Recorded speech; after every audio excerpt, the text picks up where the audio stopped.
Lebanon is writing a new chapter in its history as it looks to move away from its tumultuous political past. After years of paralysis, the country has a new prime minister tasked with steering it toward recovery.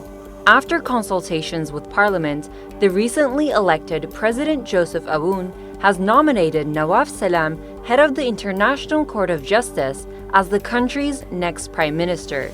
From 128 members of parliament votes, Salam secured 84, emerging as a consensus candidate, breaking a prolonged political deadlock.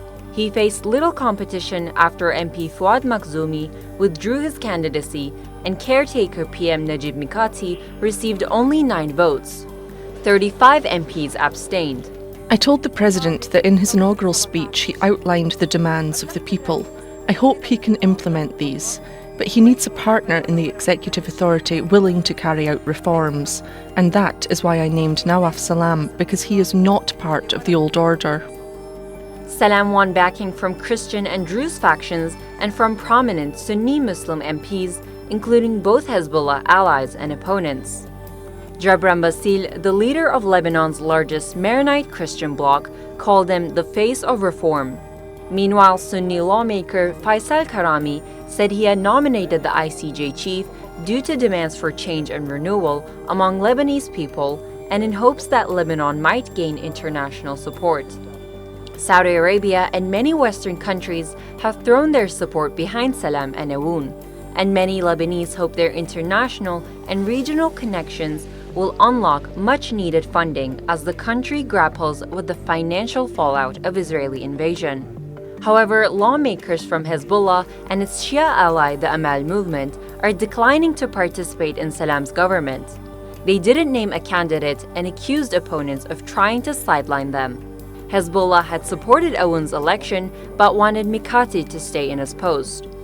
Following the vote, senior Hezbollah lawmaker Mohammed Raad said the group had extended its hand by supporting the election of Aoun, only to have its hand cut. A lawyer, diplomat, and president of the ICJ, Salam stands out as an unconventional choice in Lebanon's entrenched political landscape. So who is Salam? Born in Beirut in 1953, Salam comes from a prominent Sunni family. His grandfather, Salim Ali Salam, served as Beirut's mayor and was a member of the Ottoman parliament.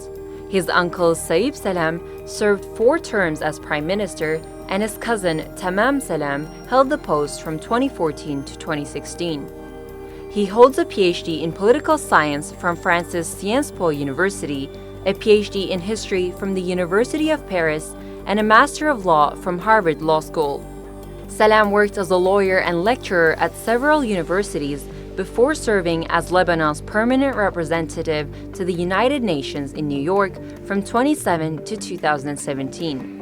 In 2018, he became a member of the top UN court, the ICJ, and was elected president of the body for a 3-year term in February 2024. Salam is the first Lebanese judge to hold the position. He took over as the ICJ heard South Africa's case accusing Israel of committing genocide against Palestinians in Gaza. Salam's name has surfaced in discussions for the premiership before, notably in 2019, but was opposed by Hezbollah and its allies. While he earned notable backing during the 2022 parliamentary consultations, he didn't secure enough votes. He is recognized for his calls for reform and his firm stance on Lebanese sovereignty, consistently pushing for restricting weapons given to the state security forces and military institutions. Now that he has been designated as Lebanon's PM, Salam faces the task of forming a cabinet that can win parliament's confidence, a challenge in the country's deeply divided political landscape. Aoun's election and Salam's designation marked the revival of key government institutions after more than 2 years of stagnation. But the new administration has monumental challenges ahead: rebuilding areas destroyed by Israeli airstrikes, implementing overdue reforms to revive the economy, and tackling the root causes of the country's 2019 financial collapse.